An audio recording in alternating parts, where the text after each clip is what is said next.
This week's parsha is Parshas Noach, and this is an interesting parsha because Noach is described specifically by the Torah as a tzaddik.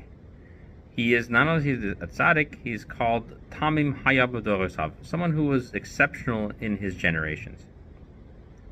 And the Torah talks nicely about how he follows all the instructions that Hashem gives him, and that he's able to save what's left of the world after the Mabul, after the flood, and he's able to go ahead and rebuild the world.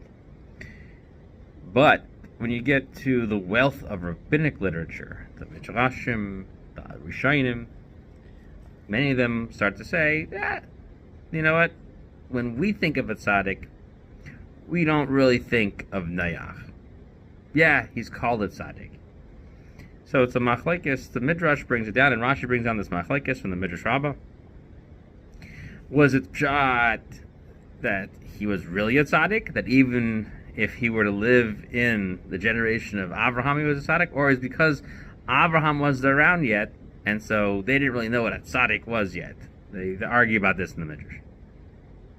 As it gets even deeper in other Midrashim from around the same time period. There's a Midrash that quotes Rabbi Shimon Bar Yochai. There's a conversation that Eliyahu Navi and Yeshua ben Levi go to visit Rabbi Shimon Bar Yochai. Rabbi Shimon Bar Yochai was hiding for many years, so they go to visit him.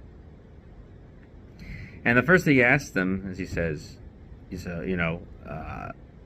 I never saw a rainbow. Have you ever seen a rainbow? Because if someone's seen a rainbow, I can't have somebody around me who's seen rainbows. He goes, well, yeah, I've seen a rainbow. So, well, you're not enough of a tzaddik. He basically says that, he's saying that Noach was not just a big tzaddik. He said every generation, someone has to give a reason for Hashem to keep the world around. And usually it's about 30 reasons, like 30 people. Even though we have a Masorah for 36, and this medrash that's in the Yerushalmi, it mentioned Avodah Zarah, and in Brachos Yerushalmi, and also brought in slightly different details in the midrash itself, with this whole statement of being that Noach just wasn't a real tzaddik. It's just everywhere in the rabbinic literature. He wasn't so righteous, and rainbows are not good things.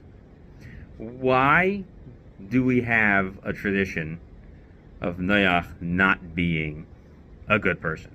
Why would that develop? What about the text itself leads us